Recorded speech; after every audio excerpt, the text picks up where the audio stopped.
ಸಂಪನ್ಮೂಲ ಅಂತ ಆ ಮೂಲದಿಂದ 1 ಕಿಲೋಮೀಟರ್ ಆಸ್ಪಾಸಲ್ಲಿರುವಂಥ ಕೌಲ್ಕೂಡನ್ನು ಕೌಲ್ಕೂಡ್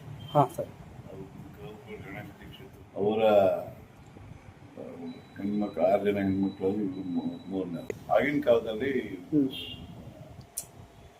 ಹೋಗ್ತೀನಿ ಮಾರ್ಕ್ಸ್ ಸಿಕ್ಕಿರೂ ಕೂಡ ಗೌರ್ಮೆಂಟ್ ಆಸ್ಪತ್ರೆಯಲ್ಲೇ ಇವರಿಗೆ ಸಿಕ್ಕಿದೆ, ಗೌರ್ಮೆಂಟ್ ಕಾಲೇಜಲ್ಲೇ ಮೈಸೂರು ಮೆಡಿಕಲ್. ಆದ್ರೂ ಕೂಡ ಇಟ್ಕೊಂಡು ಓದಿಸೋದಕ್ಕೆ ಸ್ವಲ್ಪ ಕಷ್ಟ ಆಗ್ತದೆ. ಹಳ್ಳಿಯ ಒಬ್ಬ ರೈತ ಮಗಳಿಗೆ ಕಷ್ಟ ಆಗ್ತಿತ್ತು ಆ ಕಾಲದಲ್ಲಿ. ರೂಪಾಯಿಗೆ 250 ರೂಪಾಯಿ ಕ್ವಿಂಟಲ್ ಅಡಿಕೆ ಇದ್ದಾಗಿನ ಕಥೆನ.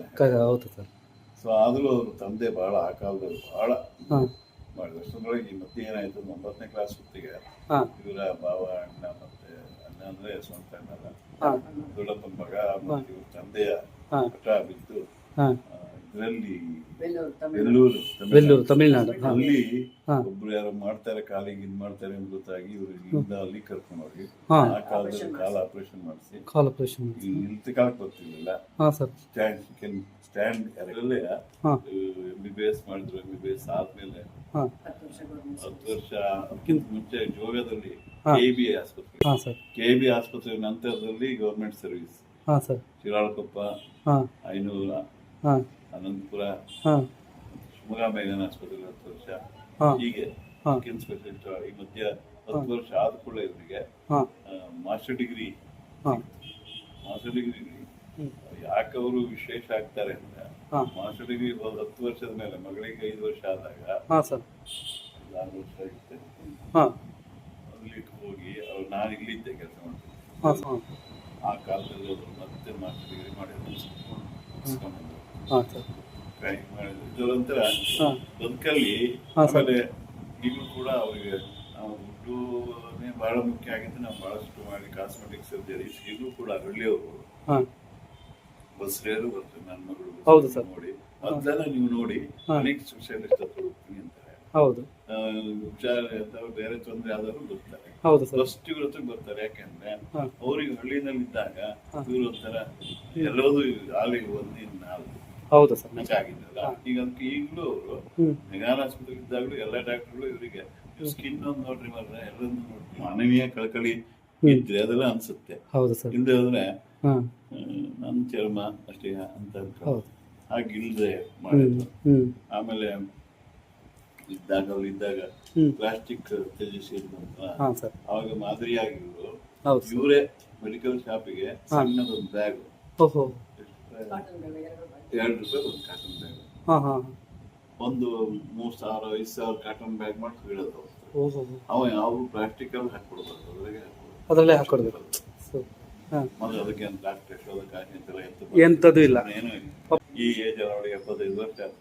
75 ವರ್ಷದಲ್ಲೂ ಕೂಡ ಬೆಳಗ್ಗೆ ಹೋಗಿ ಸಂಜೆವರೆಗೆ ಇಷ್ಟೊತ್ತವರೆಗೆ ಕೆಲಸ ಮಾಡ್ಬಿಡ್ತಾರೆ ಅಂತಂದ್ರೆ ಪೇಷಂಟ್ ನ ನಮ್ಮ ಎಲ್ಲಾ ಡಾಕ್ಟ್ರು ಎಲ್ಲಾ ಪೇಷಂಟ್ಸ್ ಹೇಳೋದೇನಂದ್ರೆ ಪೇಷಂಟ್ ಹಿಯರಿಂಗೇ ಇಲ್ಲ ಈಗ. ಹಂಗಾಗಿ ಸಮಗ್ರವಾಗಿ ಆರೋಗ್ಯವನ್ನು ನೋಡ್ಬೇಕು. ಅದು ಸಮಗ್ರವಾಗಿ ಆರೋಗ್ಯದ ಕಲ್ಪನೆಯಲ್ಲಿ ಇವರು ಪೇಷಂಟ್ ನಿಜವಾಗ್ಲೂ ಸರ್. ನಿಮಗೆ ನಿಮ್ಗೆ ಯಾವ್ದಾದ್ರು ಇದು ರೋಗ ಬಂತು ಅಂದ್ರೆ ನಿಮ್ಗೆ ಯಾವ್ದಾದ್ರು ಮಾನಸಿಕವಾಗಿ ಚಿಂತೆ ಇದ್ದು ಕೂಡ ಎಕ್ಸ್ಪ್ರೆಸ್ ಆಗೋದಿರುತ್ತೆ. ಅಥವಾ ನಿಮ್ಗೆ ವೀಸಿಂಗ್ ಇದ್ದು ಅಥವಾ ತೊಂದರೆ ಇದ್ದು ಕೂಡ ಎಕ್ಸ್ಪ್ರೆಸ್ ಆಗೋದಿರುತ್ತೆ. ಹೀಗೆ ಅದನ್ನೆಲ್ಲ ಇದು ಮಾಡಿ ರೂಲ್ ಔಟ್ ಮಾಡ್ತಾ ಏನಿರ್ಬೋದು ಅಂತ ಅವ್ರಿಗೆ ತಿಳಿಸಿ ಟ್ರೀಟ್ಮೆಂಟ್ ಕೂಡ ಅಂತ ಕೆಲಸ ಮಾಡ್ತಾರಲ್ಲ. ಹಂಗಾಗಿ ಅವರಿಗೆ ಒಂಥರ ಅವರು ಅಯ್ಯೋ ನಮ್ ಡಾಕ್ಟ್ರು ಅಂತ ಅನ್ಸ್ಬಿಟ್ಟು.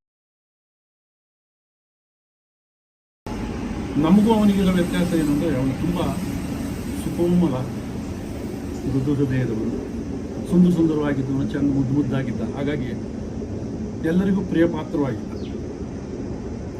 ಆಮೇಲೆ ಅವನು ಒಂದು ರೀತಿ ಮಾತಿನಲ್ಲಿ ಚತ್ರ ಪುಸ್ತಲಾಯಿಸೋ ಬುದ್ಧಿ, ಎಲ್ಲರನ್ನು ಹೇಗೆ ಮಾತಾಡಿಸ್ಕೊಂಡು ಅವರಂತೆ ನಡ್ಕೊಂಡು ತನಗಂತ ಬೇಕಾಗಿತ್ತು ಆ ಥರ ಇದು ಅಂತ ಇದ್ದ. ಹಾಗಾಗಿ ಅವನು ಎಲ್ಲರಿಗೂ ಪ್ರಿಯವಾಗಿ ಮರಿ ಅಪ್ಪಿ ಅಂತ ಕರೆಸ್ಕೊಳ್ತಾ ಇದ್ದ.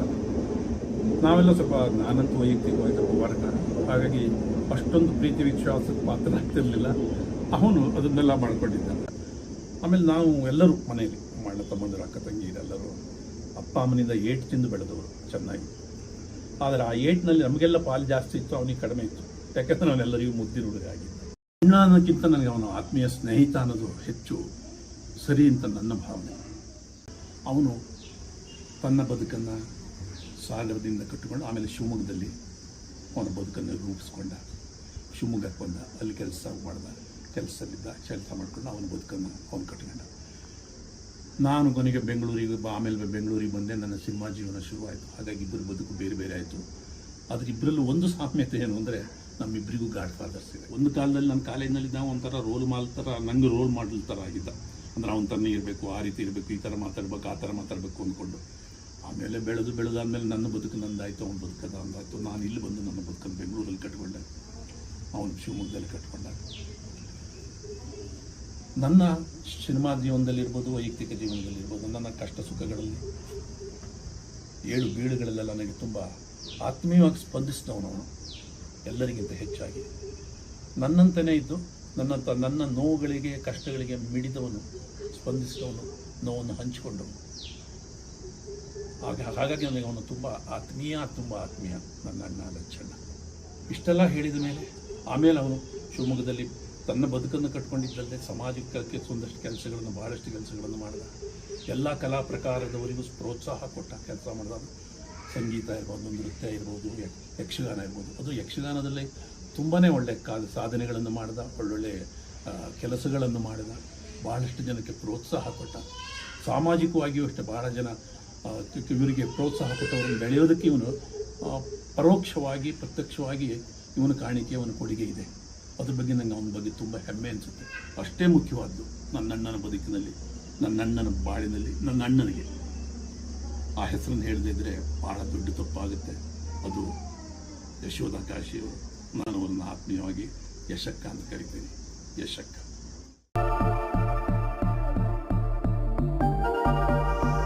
ಬರೀ ಲಚ್ಚಣ್ಣನ ಪಾಲಿಗಷ್ಟೇ ಅಲ್ಲ, ಅವನು ನಮ್ಮಂಥ ನನ್ನನ್ನೂ ಸೇರಿಸಿ ನಮ್ಮಂಥ ಭಾಳಷ್ಟು ಜನಕ್ಕೆ ಅವಳೊಂದು ಆಸರೆ ಅನ್ನೋದಕ್ಕಿಂತ ಜಾಸ್ತಿ ಒಂದು ಮನೋಧೈರ್ಯವನ್ನು ಕೊಟ್ಟವಳು.